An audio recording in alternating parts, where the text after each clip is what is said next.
Hi guys, and welcome or welcome back to my channel. In today's video, I'm very excited to be sharing with you my favorite accessories for spring. Now, as you may have noticed, the last few videos have been very much related to spring. I shared my essentials in the video before last week's, and there was a little bit of overlap. I didn't focus primarily on accessories. I focused on, blazers, jackets. It's just overall my favorites from my spring capsule wardrobe, and that was last week's video where I shared more in depth my capsule wardrobe. So if you haven't seen that, then I will also leave it linked in the description box of the video and somewhere on the screen in case you missed that. But in today's video, I actually really wanted to focus on accessories more, because when you adopt a more minimal classic style, I find that one of the dangers, one may say, is that you can end up having all your basics, and that's amazing, but then one day you put together some outfits and you go, I don't know why, but this just feels really bland or whatever. And I think that's oftentimes the case when you don't accessorize properly. So in today's video, I'm essentially sharing with you my favorite accessories that you've probably seen me styling so many times, ranging from my favorite sunglasses to my favorite bags. And then I also have my favorite belt. I feel like the belts and the sunglasses are the two things that I get asked the most, especially over on Instagram and TikTok. I will leave those two linked also in the description box of this video, but over on there, I oftentimes get questions on where are your sunglasses from? And to be quite honest, my collection is also made up of pieces that I've had for several years. So oftentimes those pieces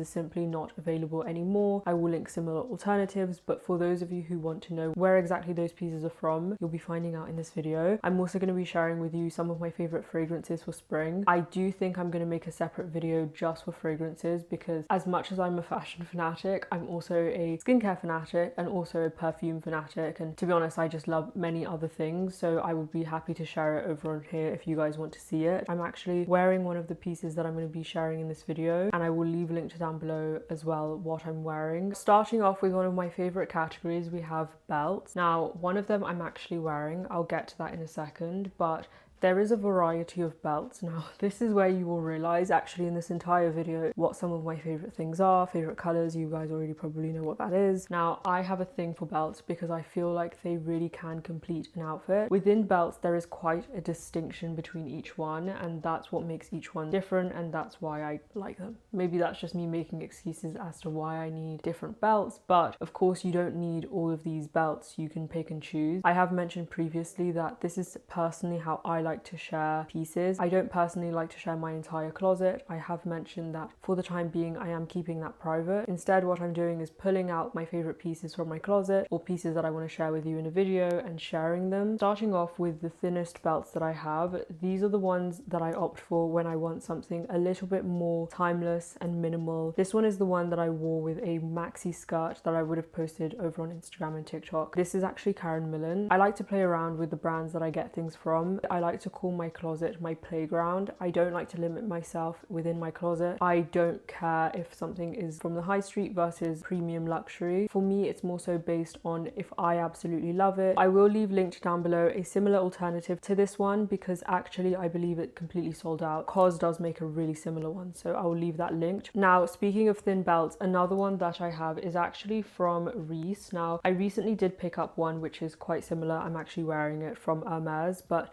this one is actually from Reiss. It's called their Haley belt. The only thing I would say about this belt is that over time the gold has started to rub off. I think underneath is like a silvery color. It's not quite gold, so that's rubbing off, which is why I decided to invest in one from Hermes, because I know that that's not going to happen there. However, this one is a thinner version of what you could consider sort of the Constance. So the one I'm wearing I'll share in a second, but this is a thinner version, and I wore it all spring summer long last year, and I do think it's important to play around with things in your closet. I know that, for example, when I picked up this Hermes belt, I myself was a little bit confused as to whether or not I wanted to keep it, because it's so not usually like me to buy a piece which essentially has a logo at the front. I know a lot of people right now will gravitate towards something like the Kelly belt, which again, something like the Kelly belt will be of this width. I actually did try it on last week, and the reason I ended up going for this one is because I already have thin belts which essentially from afar resemble what a Kelly belt can do for you. I've already mentioned this before. One of the traps that you can fall into when you have a more minimal style is you keep repurchasing the same pieces but from different brands. Maybe that's just me because I love fashion so much and I like to try different brands, different designers, and so to me it does, I have a reasoning for it. But one thing that I found is that, for example, I would buy a thin black belt, and then I'd buy another one and then another one because they're different brands and I want to try out the quality. But then when I would come to put together outfits and I wanted to create something a little bit different, everything started to look the same because I essentially owned the same piece but from different brands. So that's the trap you don't want to fall into, and that's why I decided to not opt for the Kelly belt on this occasion. But back to what I was actually saying, this is the thinner belts that I like to go for if I want not so much of a break in the outfit. Again, the thicker the belt, the more substantial the break looks. And then another thin one that I actually got from Source Unknown. This one is wonderful. It's basically the equivalent of what I would feel with something minimal like a Kelly belt. It's just got this oval, and maybe we'll put up a picture of the model wearing it on the website because I haven't had yet the chance to actually style this. I feel like this one would also look amazing on top of a blazer. And then obviously all the ones that I've now shared are black belts, so then I also have my dark chocolate brown belt. With me, I usually do like to match my belts with things like my watches or my shoes or my bag. It doesn't all have to be matchy, but I just really like having something like this for when I do want to have more of like a concrete, what's the word I'm looking for? Comprehension? Is that the right word? When I want things to just work with one another, I'll go for something like this if I'm wearing my dark chocolate brown bag. With those in mind, I also do have my statement belts. The first one, of course, I've just been talking about for the last few minutes, is this one. Again, this is not the Constance belt, simply because the buckle is not the Constance buckle. The Constance, like I mentioned, is a little bit sort of condensed and a little bit more masculine in shape. This is called the Mini H, which I found to be a little bit more feminine. I've just taken off the belt. You can see that the opposite side is actually the gold.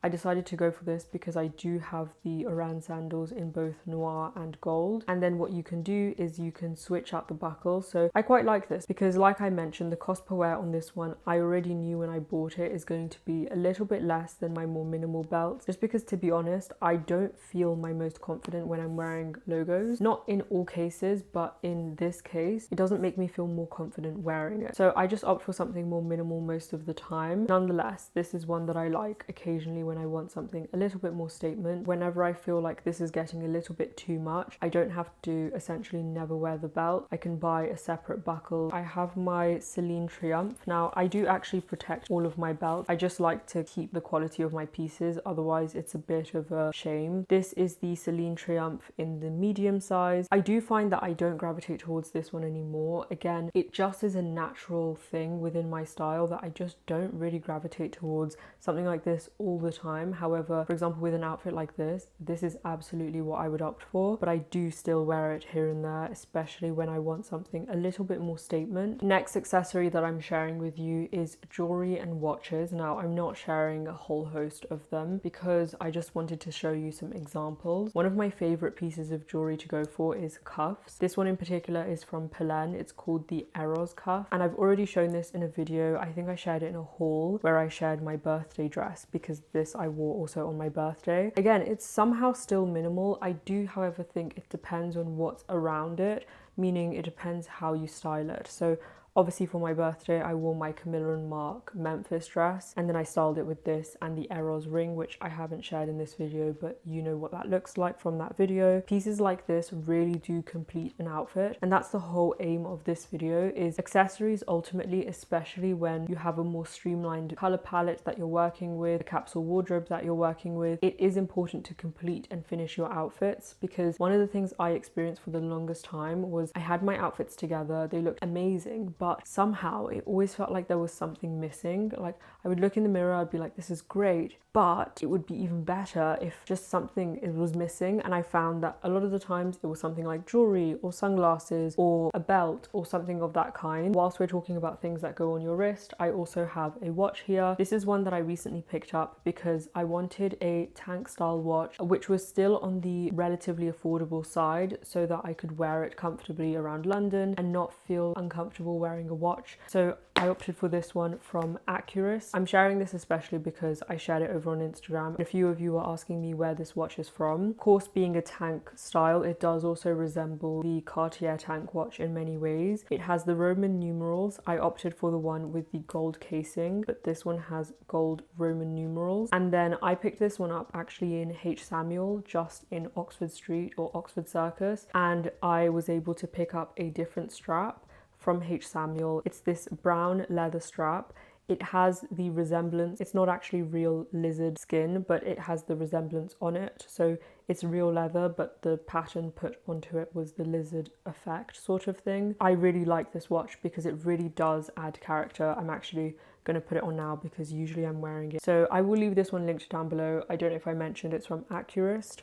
They do have different styles of watches, but I find this to be a really nice one, and it's still really tasteful. If you're in London, you can wear it around without worrying that you're wearing a very expensive watch on your wrist. Including the strap, I believe it was under the £200 mark, which I think is wonderful considering the fact that, again, it's still a very elegant piece. It's something that you wouldn't expect for that price range. And then the next piece that I have is a vintage pair of earrings, or vintage style. These are from Aurelia Vintage, their vintage collection, and these I've mentioned before. They are clip-on earrings. I will put a picture up of them, but they just go on like this, and these are one of ones because their vintage collection is like that. But I will leave some similar ones of everything I share in this video in the description box. Of course, bags are a topic all on their own. Starting off here, I've got dark chocolate brown bags. This category as a whole is about bags, but of course, because of how much I like dark chocolate brown, it almost creates its own category. I have shared these bags previously on my channel before, so I won't go too much in depth with them, but with one of my favorites, it's the Giorgio Armani La Prima. And I think with this selection of bags, it also comes to show you that you can go for different price points and still get the look that you're looking for. This one, which I honestly need to take to the bag spa because it has a few scratches that I'm not very happy with, but this one is in palmigliato leather. Again, it's the large size, and there are stuff inside because this is sort of one of my daily bags. It has a lot of space. I've shared it in a video previously, and then again you can adjust the strap. If you wear knee-high boots with a mini skirt, I found that a bag that you hold doesn't work because it competes with the boots on the bottom end. So in that case, I would go for a shoulder bag. With regards to a shoulder bag, I have this one from Massimo Dutti. So this one is more on the high street end. Dark chocolate brown bowling bag. I've mentioned this before. It has adjustable straps, which I'm not sure how I feel about the fact that you can see that you can adjust it. I think that gives away that it's high street more than anything. It's just really lovely, fits a lot of things, and is a very practical bag overall. And then the next one that I have is from Dragon Diffusion. I've shared it a bajillion times on my channel. This one is in the small size. I think maybe at some point I will talk about this bag because I know I've had a few questions on things like color transfer. The intercharter design definitely reminds a lot of people of the Bottega Veneta bags. So this is one that is more on the mid-premium. Then we've got obviously high street and more on the luxury premium side. So these are the three dark brown bags that I chose to show in this video because I knew I didn't want to share lots of dark chocolate brown bags in this video. I know it can get a bit tiring seeing lots of dark chocolate brown pieces, but it is one of my favorite colors. And then continuing on in the bag category, we have more of your clutch style bag. This is also very nice for when you want something that takes less attention away from your outfit. This one is the Wandler mini Penelope bag. I don't believe this model is still being made. However, I will leave it linked if I can find it. This actually is not a top handle bag. It's actually a shoulder bag. I've mentioned before how I like to shorten the strap. This is the original strap on it. What I like to do is essentially open up the bag. It has some stuffing in there right now, but I grab one of the straps and I just sort of pull it inwards into the bag like this.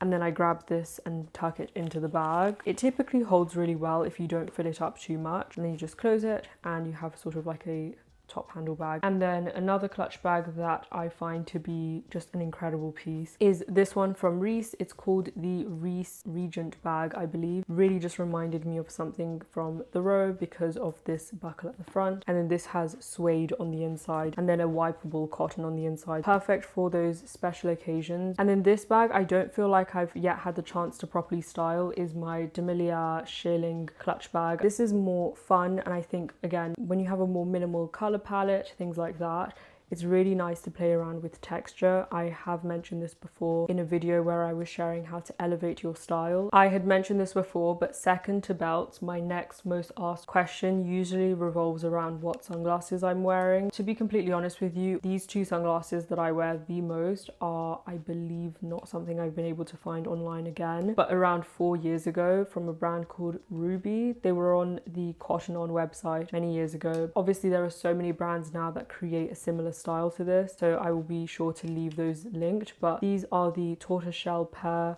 I don't know if it will look good on camera right now with all these lights. And then I have them in black as well. When I like something, I do usually like to get it in black and tortoiseshell for sunglasses specifically. This is just how it looks. And then another brand that you're probably more familiar with is Le Specs. These first pair are called the Eye Trash. This incredible chocolate brown cat eye. Really love it, but I haven't worn it as much as I thought I would. However, the coverage on this is so much better. For example, I have another pair from Le Specs. This is called Outer Love. This is how they look. They're just sort of interesting, different, very different. I think I had mentioned my love for fragrances. If I didn't, then now we are sharing it. So fragrances is something that I do like to play around with. I like to usually match my fragrance with the vibe that I'm going for or the outfit I'm wearing. So this first fragrance is quite a unique one. It's the Thomas Kosmala number 4 Après l'Amour, and this is the Eau de Parfum. This is completely finished. I do need to get a refill, but this is the most mysterious scent. If you go to Harrods, they actually do have this. The closest thing you could compare it with, although I wouldn't, is Baccarat Rouge, but it's not Baccarat Rouge. It's sort of like a more musky, seductive version of it. But for freshness, I usually like to go for this, which I use every day. It's the La Prairie Cellular Energizing Mist. La Prairie focuses a lot on skincare, but this is actually an eau de toilette. So fresh, so clean. I've spoken about this before when I picked it up in my previous haul. Another one that I use every day is the Argentum Everyman Eau de Parfum. I use this as a skin scent, so what I do is I layer my fragrances all the time. You will never know what I'm wearing. I personally don't even know what I'm wearing half the time. If someone tells me, wow, you smell great, what's that? I'm like, I'm honestly wearing 5 fragrances today. I don't know which one you're smelling. This is the one I start off with when I'm layering. The one that I was using for the longest time, which I need to get another bottle of, is the Sicily Le River. This is the Daria with the orange ribbon. This is one that I picked up in Monaco, so every time I smell it, it smells like Monaco. It's just a very sort of elegant, not mature in a powdery sense, but in a you've got your things together sort of way. And then when I want something that smells a little bit more homey, I can't explain the